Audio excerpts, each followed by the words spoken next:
Hey everyone, so today I'm going to do my 2020 wrap-up / December wrap-up. If you don't know who I am, my name is Lily and I'm the book blogger behind Utopia State of Mind.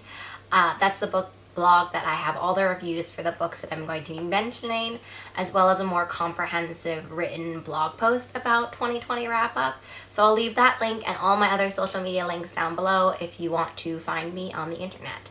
Before I talk about the actual numbers and the statistics that I want to discuss today, I wanted to first talk about a little bit about how I reflect on my reading year and also some of my proudest achievements, just because I think that especially towards the end of the year we can all get a little bit wrapped up, and I know I did, a little bit wrapped up about like the numbers and how many books we read. And so at the end, when I was thinking of 2020, when I was thinking about how am I going to reflect on my year, I was really paying attention to thinking about like, how do I feel about my 2020 reading? And not as much about how many books that I read, but like how do I feel about it? Which means you take less of the pressure off of the amount of books you read and more onto the feeling and your mental well-being and like the quality of your reading, and maybe not as much about the quantity. In general, I feel super burnt out from 2020. I used reading as an escape, and so I was like always reading, and it almost felt like I had to read. I mean, I've talked a little bit in my bookish resolutions for 2021 about that pressure for feeling like I needed to read. But it was not only I need to read for reviews, but also like I need to read because I don't even know like what's going on with the world today. So that's kind of how I felt about my reading year, and in general, I think if I think about how I want my next reading year to be, so this year, it is definitely to have less pressure, whatever that means, more relaxed, more flexible, less pressure, like one of those two essentially. So two of my proudest, or maybe two-ish, like 2.5 of my proudest achievements this year. The first is I started a YouTube channel, which you can tell that I started a YouTube channel because you're watching me on YouTube. It's something that I thought about doing for a little bit of time, and only started recently thinking about like in December, or in November I guess, and then December I started one. And then my second proudest achievement, I think, was my year on Instagram. So not only did I hit 3.5 thousand followers on Instagram, which is like a milestone that I've been trying to get to for a while, and my goal for 2020 was 3,000 followers, and I was kind of like, oh, I don't know if I'm gonna ever get to this goal. In the past 3 or 4 years of bookstagramming, I was kind of stuck at the middle, like between 1,500 to like 2,000 whatever, and I wasn't really going anywhere.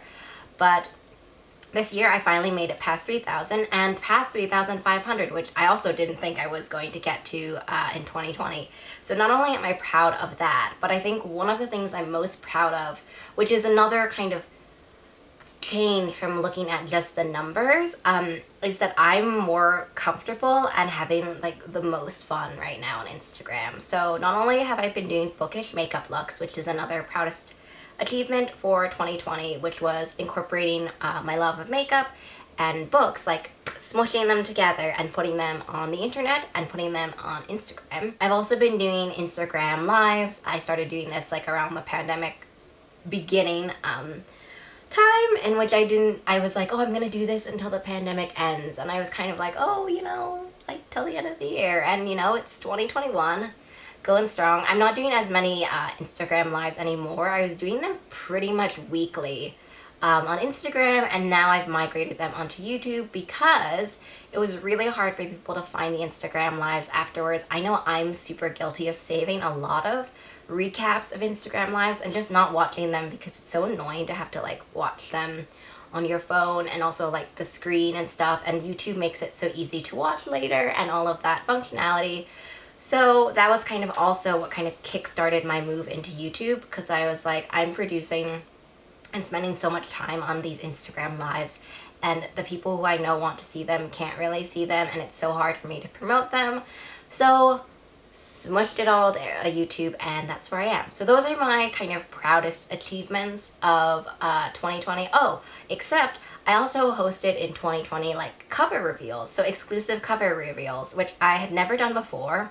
And I've been I've been fortunate enough to work a lot with Page Street. I've done some Page Street cover reveals. I will leave the links below for that, and that has been really, really fun. I've been able to do more author interviews and guest posts and stuff like that to help authors during the pandemic kind of add some promo, and I've been focusing on that hugely since the pandemic.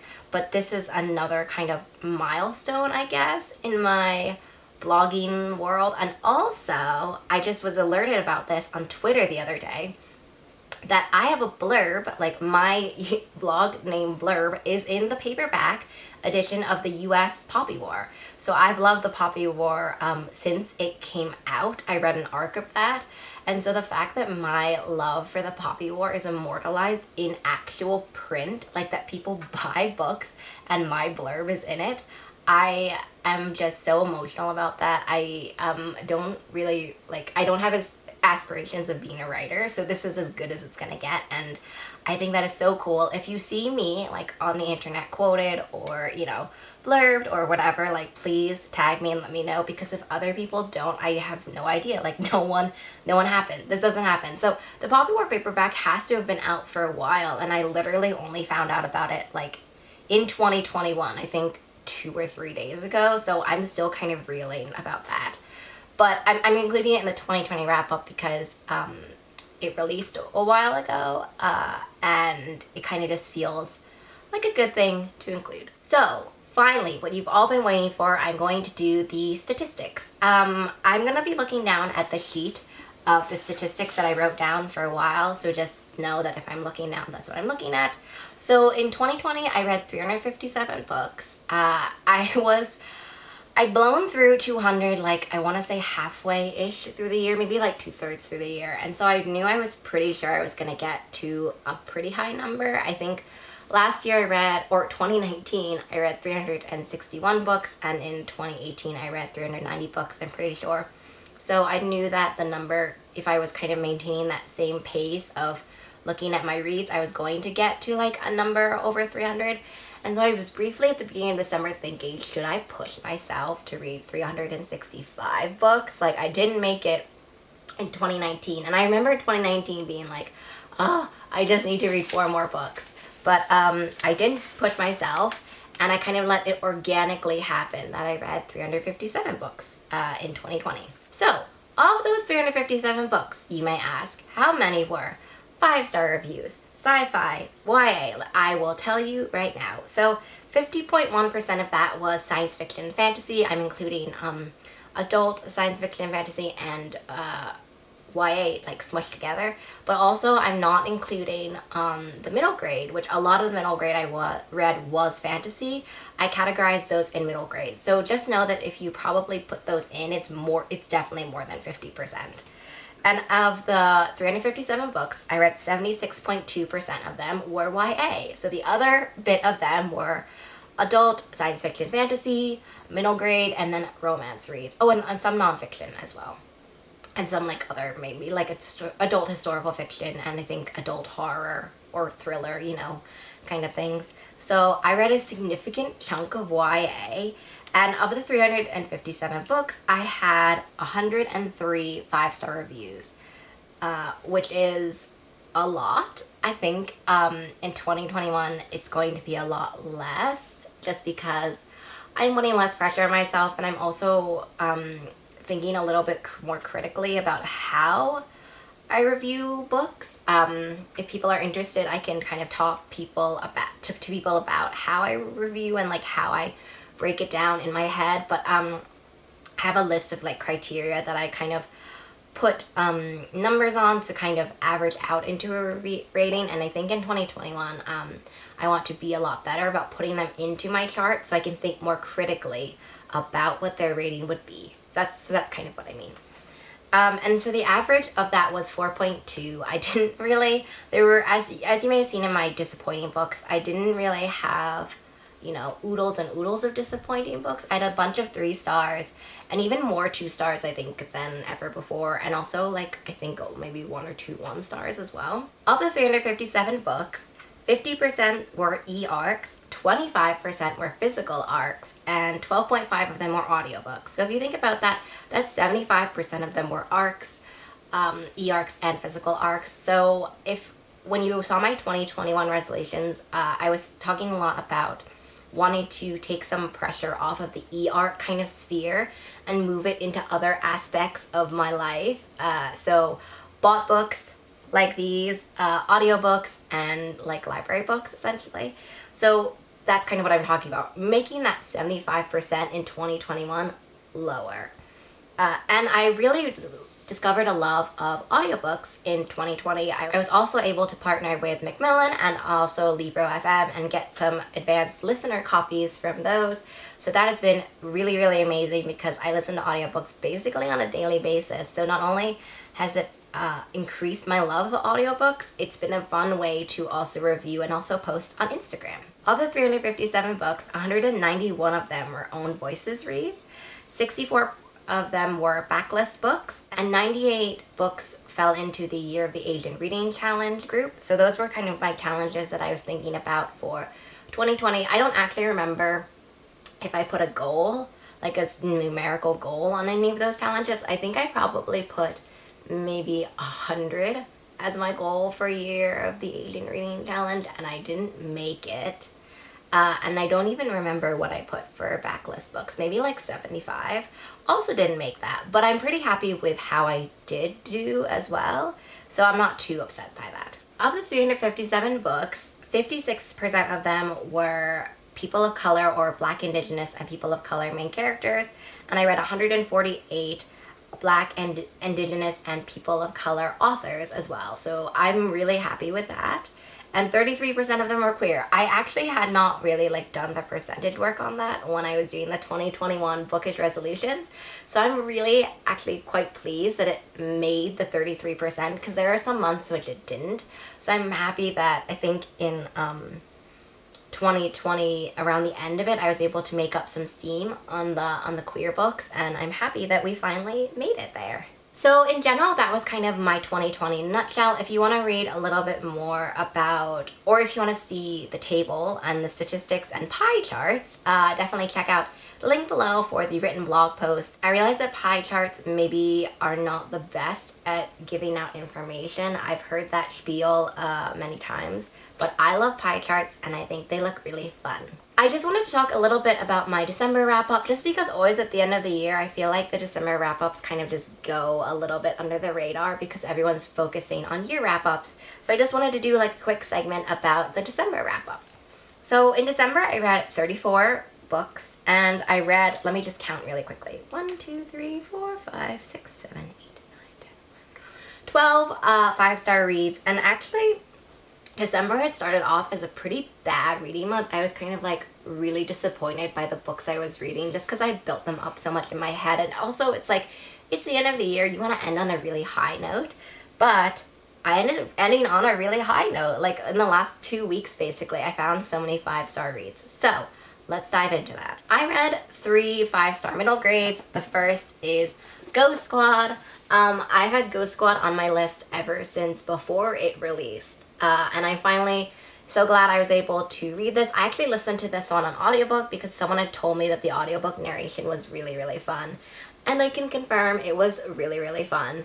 I've been listening to a lot of middle grade books as audiobooks just because it kind of brings me back in a nostalgic way. And so Ghost Squad was just so fabulous, and the family themes and found family themes in this were so strong, and it made me so emotional. It emotionally moved me. So Eva Evergreen's Semi-Magical Witch gave me Kiki's Delivery vibes, and that's not something that is a nostalgic favorite for me. I've only kind of recently watched that one, but it made me so emotional how much Eva was trying to figure out how she could be a witch and how she could manage to mix the semi-magical elements together. That was really unique to see, and also it was really emotional to see because I think we can have this idea that a lot of it's kind of one of the other, so that was really great to see. And the last 5-star middle grade book I read was Aru Shah and the Song of Death. I listened to this one on audiobook as well, and Arusha, I've loved the Arusha books, basically every one that I've read. This is only the second one I've read, by the way. But Arusha and the Song of Death like got me so much because I felt like Arusha and the Song of Death really talked about being judged for like our lineage and who we are, but also it talked about stories and how important it is to know the true story and listen to the stories, like both sides of the stories essentially, and realize that the people we may trust may be lying to us or may be presenting a version of the truth that is not true. So I thought that the way that Arusha and the Song of Death talks about that in this middle grade setting was really, really unique, and it reminded me so much of why I love Roshani's writing and the way that Roshani is able to weave these themes and these questions into like a fantasy world. So that was really wonderful to hear, and it just kind of cemented my love for the series. So the next 5-star read is The House in the Cerulean Sea. Everybody has told me how much they love this book. It's a favorite of my favorites.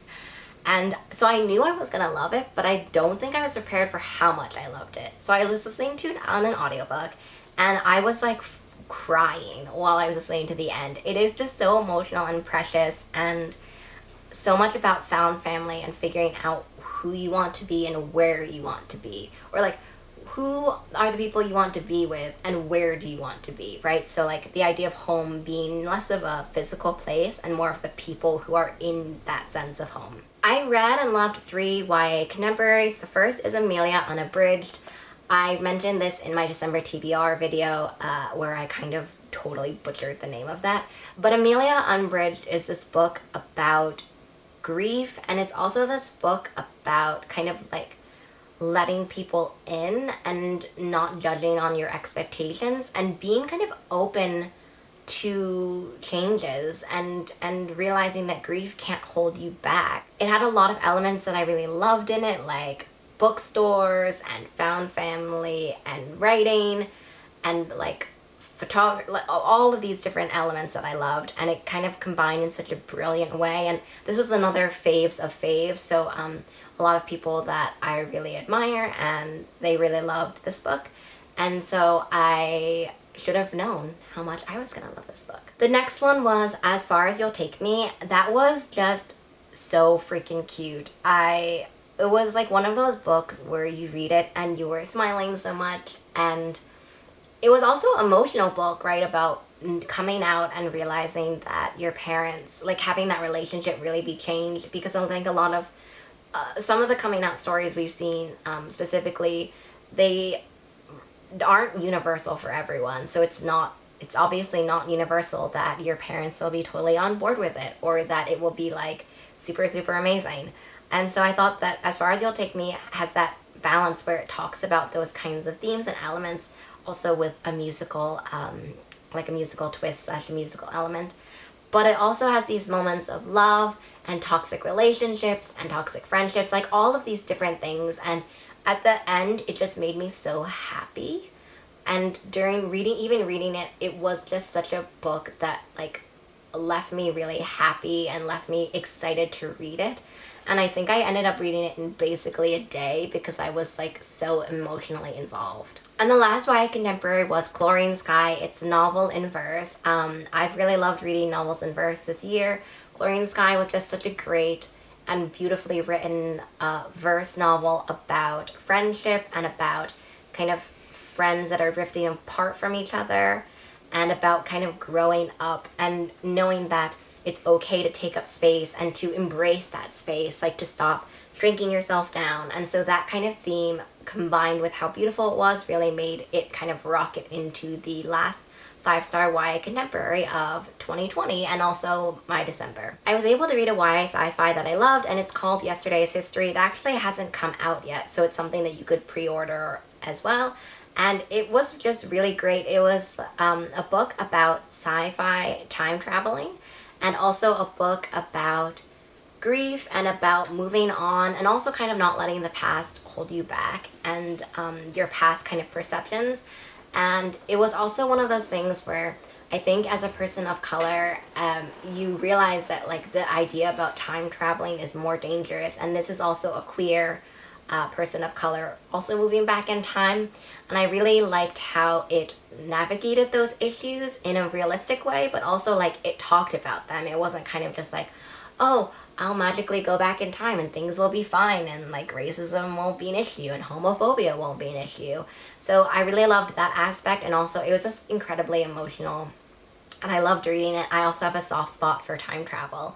So yeah, I just really love that one, and I would encourage you to add it to your TBR. I don't read a lot of YA historical novels, but in December I was able to read The Angel of Greenwood, and that was so good. The Angel of Greenwood takes place around Tulsa, Oklahoma, and if you want to find out more about that and what has been kind of dubbed as the Black Wall Street of America, then you should definitely check out the book, and also I'll leave some links below about what I'm talking about, because it's a big topic that I don't want to discuss too much like in this wrap up, because I know the video is getting really long, but it's a really great historical fiction that talks about being judged as a Black person before you, like, just for existing essentially, and how destabilizing their prosperity was to the powers that be, so like essentially the white racist people, and how it was just so emotional, because knowing what happens in the book,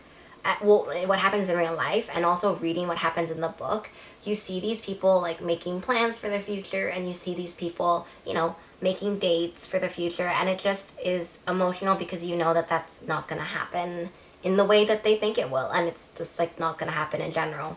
So that was really emotional, and I was really looking forward to that because I've kind of associated Randy Pink with more of a historical lens, especially after reading Girls Like Us. So it's interesting to see Pink delve into Tulsa and also what happens and the people who are living there. A YA fantasy that I loved in December was The Gilded Ones. I don't really know how to describe it. If you loved The Old Guard on Netflix or the comics, and you want to read something similar to that kind of vibe, you definitely have to read The Gilded Ones. It is just so fabulous. The world building is so great.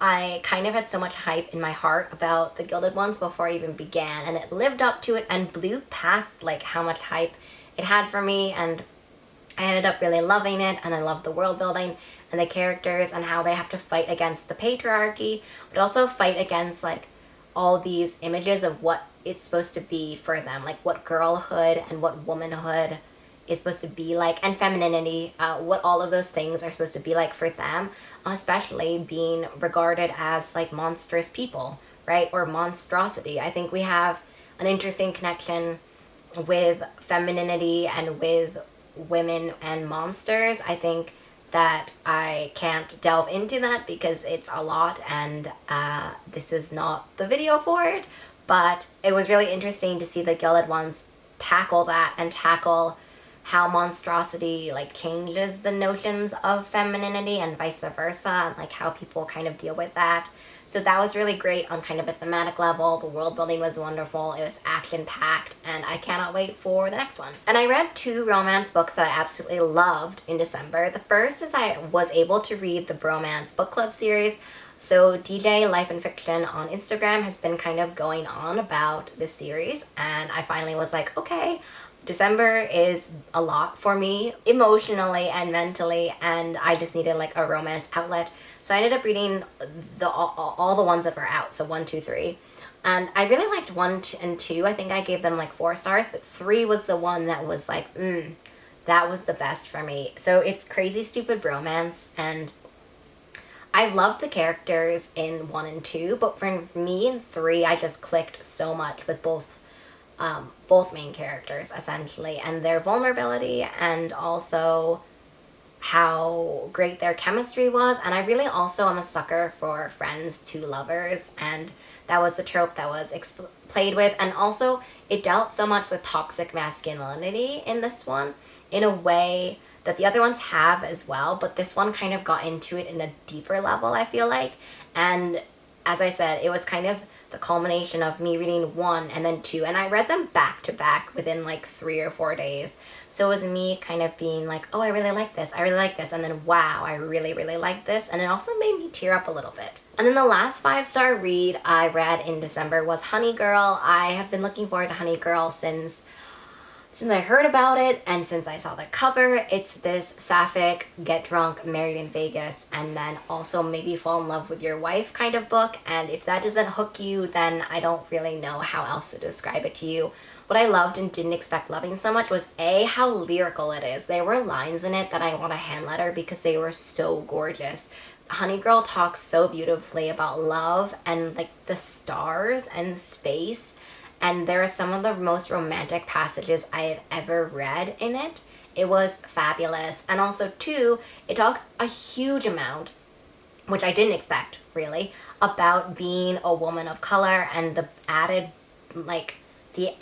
mental and emotional pressures and burden it is about having to strive for perfection, knowing that even when you're perfect, people will tear you down for who you are and will make excuses and will just like not give you the time of day, and knowing that you have to like keep hustling and keep being as perfect, because if you fail, then the chances for you are like you only need to make one mistake and you're out of the door. And also that will affect like the people who come behind you. I've read books where that has been kind of discussed, especially I think in the Heroine Complex series. The pressures of being a woman of color, like in that scenario, has been discussed. That's like a superhero scenario, so it's not the same thing. This is talking more about academia. But it was so well done, and it also made me emotional. It also made me tear up because it was like so well done about how the main character of Honey Girl, like they just need a break. They just need a moment to pause on all of that extra stuff that they have to deal with, the systemic racism, like this, the homophobia, and also just like how hard it is for her to get help and for how hard it is for her to just need like a pause. And it was just so beautifully done. And Honey Girl, I need to have like a copy of Honey Girl because it worked so well on all of those different levels. And it also talked about mental health and needing to get help and not realizing this and all of these other things, and the side characters were fabulous. Like Honey Girl for me was definitely the best 5-star read to end 2020 with, and so I cannot recommend it more highly, and you definitely should add it to your TBRs and also pre-order and like do the whole 9 yards for Honey Girl. So this brings me to the end of my extremely long video where I am doing not only my 2020 wrap up but my December wrap up as well. So I'm sorry that it was so long. I hope that you were able to enjoy a meal or a cup of coffee while you watched it, and I'm looking forward to 2021. I hope you are as well. If you had a favorite book that you really loved in 2020 or in December, please let me know. I would love to be able to add more books, specifically backlist books, to my TBR, and I hope you all have a really great day.